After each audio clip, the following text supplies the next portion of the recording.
Pastors Appreciation Month, especially kay Pastora Beth and kay Pastor Teo. So, dahil Pastors Appreciation Month ngayon, why not mag-interview tayo kung paano nila na-appreciate sila pastor? Tara! Their faith to God at kung paano sila nagsiset ng example to us, members and workers of this church. Commitment and dedication ng mga pastor po namin. So, nakita ko sa kanila yung talagang dedication at yung commitment nila sa amin. Una sa pag-aalaga at sa pag-aasikaso at at the same time ay sila yung naging spiritual parent namin. So, lahat ng mga paggagabay at yung pagkokorek sa amin, yun yung pinaka na-appreciate ko sa kanila. Bukod sa walang sawang paggabay, kahit na gaano matitigas ang ulo na hindi basta sumusunod o may mga sariling kagustuhan, pero hindi napapagod yung mga pastors natin na ilagay tayo sa tama, ilagay tayo sa kung ano nga ba yung kalooban sa atin. Kasi iba yung guidance na galing sa kanila. Nakita mo kung paano sila mag-alaga at magmahal sa'yo.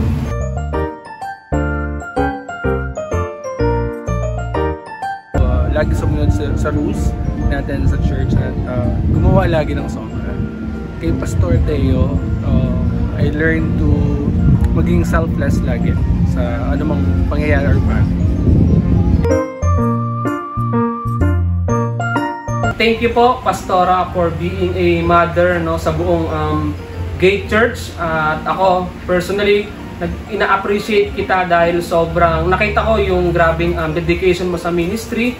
And kami na mga kasama mo dito, mga manggagawa, ay nakita namin kung paano mo kami i-shepherd, o pandayin kung bakit kami naging ganito kalawak yung pagkilala namin kay Lord, pagkaunawa sa Bible. Yun po ay dahil sa'yo, and salamat din po sa mga prayers mo para sa amin. Ang hiling ko po ay maging blessing ka pa sa buong Gate Church family at patuloy kang ingatan ng Panginoon sa araw-araw, lalo na yung health, Pastora. Maraming salamat po. Yun lang. Thank you, Pastor Abed, sa mabuting puso at sa compassion niyo sa aming mga kabataan. Nag-set ka ng Bible study and thank you sa time and effort niyo sa pagturo sa amin. Salamat, Pastora Beth, sa pagkasaga mo sa aming mga katatayan, lalo na para lumago sa ng lubusan na makilala si Lord. Kaya na-appreciate ko, Pastora, ang iyong pagpapagal sa amin. Maraming salamat. Thank you. Pastora Beth, salamat sa lahat ng mga effort, sa lahat ng mga encouragement. Na-appreciate ko kung paano, yung nakikita ko kung paano mo mahalin at i-guide yung family. So, ganun din yung ginagawa mo sa mga flock na ipinagkatiwala sa iyo ng Panginoon at kami yon, yung buong church. Patuloy po na kayo ay gamitin pa at pagpalain ng Lord. Thank you, Pastor Teo, Pastor Beth, and sa lahat po ng pastors ng Gate Church.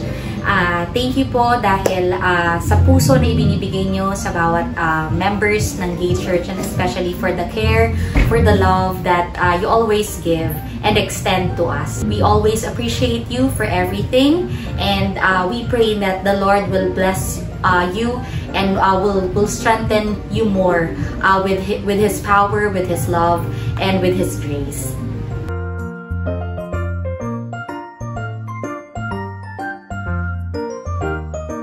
Keep forward and to keep the faith. Thank you, Pastora Beth, for always reminding us to serve with all of our heart and to submit to aming pong mga soap. Kasi ganun kahalaga ang salita ng Panginoon sa amin. We cannot give what we don't have. And ganun ka-importante ang salita ng Panginoon sa buhay niyo at inyong ini-impart sa buhay niyo. Thank you, we appreciate you. Salamat sa buhay mo for being an example of a servant leadership and for being always there. We appreciate you, Pastora and Pastor Teo. Happy Pastors Appreciation Day! Happy Pastors Appreciation Day po. Happy Happy Pastors Appreciation Day! Happy Pastors Appreciation Day. Happy Pastors Appreciation Month. Happy Pastors Appreciation po. Love you, Pastora and Pastor Teo. Happy Pastors Appreciation Month. So, ayan, dahil na-interview na natin sila, ikaw naman partner, ano ba yung na-appreciate mo kala pastor? Siyempre, na-appreciate ko sila dahil sa pagmamahal nila kay God and yung kung paano sila mag-serve kay God and sa atin, di ba? Sobrang thankful ako dahil sa pag-aalaga nila sa atin and pagtuturo ng Word of God na kung saan is mas nagiging matatag tayo sa faith natin. Ikaw naman? Ako naman actually, gusto ko talaga ma-highlight yung word na consistency. Consistency! Hindi, pero like, syempre, di ba? Sila, sobrang consistent nila. Grabe, Sunday pa lang or Saturday pa lang or actually Friday pa lang nagpe-pray na sila for the Sunday and super dedicated talaga nila with God. And grabe, they are an inspiration for all of us. Yun lang. Again, Happy Pastors Appreciation Month. We love you!